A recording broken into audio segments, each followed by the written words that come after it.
Hello, everyone, and welcome to the podcast again. My name is Neeraj, and today I'm going to tell you about a very common topic that is nowadays very common, and everyone is very much interested in it. As you know that you have already read the subtitle, or I would say caption. So it's all about the AI, how AI is shaping our futures, how AI is going to impact the jobs, what are the key benefits that we are going to from AI that we are going to get it, and what are the typical problems that is been there in future. Let's suppose if AI is going to take over entire world. Apart from that, there is a contribution by the government, what exactly they are doing for us, contribution from the society, what we are doing for the AI, and a lot of other things, how people are ready to adopt all these things, the change that is happening in the rapid world, how we are going to absorb all this shock. Now, this is what I'm going to talk about in this podcast. Generally, the podcast that I'm here speaking about, it only is related to where I'm going to tell about my own thoughts and try to portray all the things that I have accumulated by reading the articles, news pages, or from the thoughts by the other people. So if I talk about specifically in India, the main fear that people has nowadays is the loss of the job. Obviously, this would be very normal if you see AI, if you see its capability, if you see that how accurate the result that you get. Anyone can be sure that they are going to take care of everything, the jobs that are not required that much of human intervention. For example, if you have to automate some task that is totally being digital, AI is the one which is going to fix that automation in a fraction of second.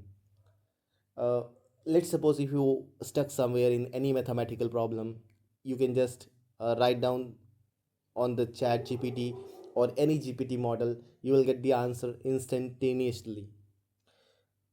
No matter what type of question you are going to ask a gpt, it has all the answers, various ideas, and everything. With the advancement, now you can also see that you can talk to the ai, you can do a video chat, you can share your problem, you can get the instant answer, you can get a therapy, you can get a medical advice, you can get a career advice, all by just saying your problem, and you will going to get an instant answer. Don't you think it's a kind of a magic? Yeah, it's kind of a magic. When the AI started, Sam Altman was working with the AI, working with in a laboratory, and suddenly he just told the world that general public is going to use the AI, and it was a very big disruption at that time. Nobody ever imagined that in the world there will be a thing where you are going to just write down a prompt, write an email, and you will get an email. So the imagination has now become a reality. Now the reality is becoming a threat. Threat is that because everywhere it's very hard for you to distinguish between the things, whether it is generated by ai, whether it's a real, because you cannot distinguish between the ai generated things or the real thing that has been shot by the camera. There is very marginal differences. uh, Second thing that which I believe from my end is that the lack of awareness how to utilize those ai being not being taught during the school. The children are not getting the knowledge about the technological advancement that actually is happening in the practical world. We are all again doing the old study that is been in the traditional methods. Nothing new has been implemented. The problem will happening is that the world is changing so rapidly that the education that the children are getting, I believe that that is need to be modified, because it is not going to help them out in future. They have to again relearn and struggle what exactly market will need. So they have no clue. Again, the teacher readiness is also one of the problem. Teachers are not ready.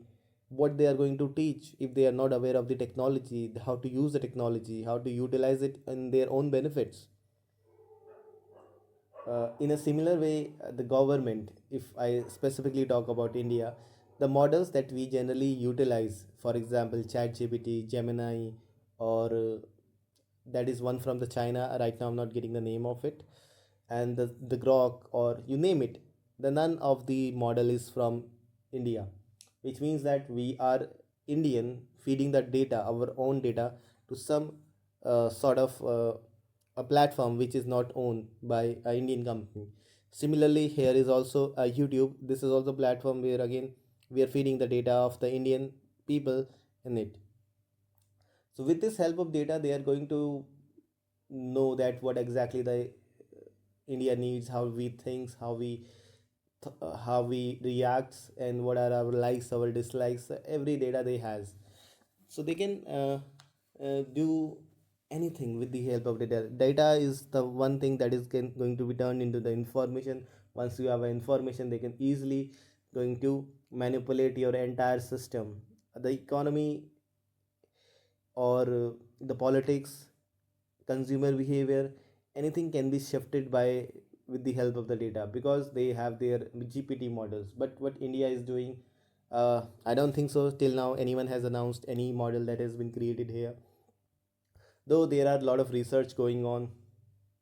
We have IITs, Delhi, and all other IITs. They are working towards to prepare some generative AI model, or to at least putting their effort. But the rate of the success, how frequently they are going to deliver that model, is very uh, still in the air. But we don't have any specific date that what exactly is the progress, how the things is going to delivered. So this is all something the country must have been must have to be check or prepare about. I believe that the India is also working toward this, but I have very less confidence because I haven't seen any progress. The whatever progress that I am seeing, it's only from the people, only from the companies outside the India. They are launching models by model, and they are making a very powerful models of GPTs every time. uh, s- we also have a lot of talent here in India. We can also utilize them to build something creative, something new.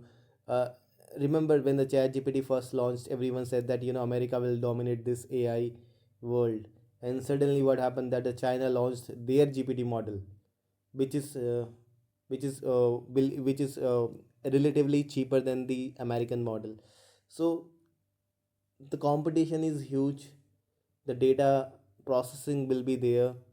We India, if we have to compete with the global market, then we must have to build our ecosystem that is revolve around the AI for technology. In order to that, apart from building, what we have to also do it, there is a huge risk of the data that is being shared here in the GPT model. So India should also do something, so that at least their privacy of the people will be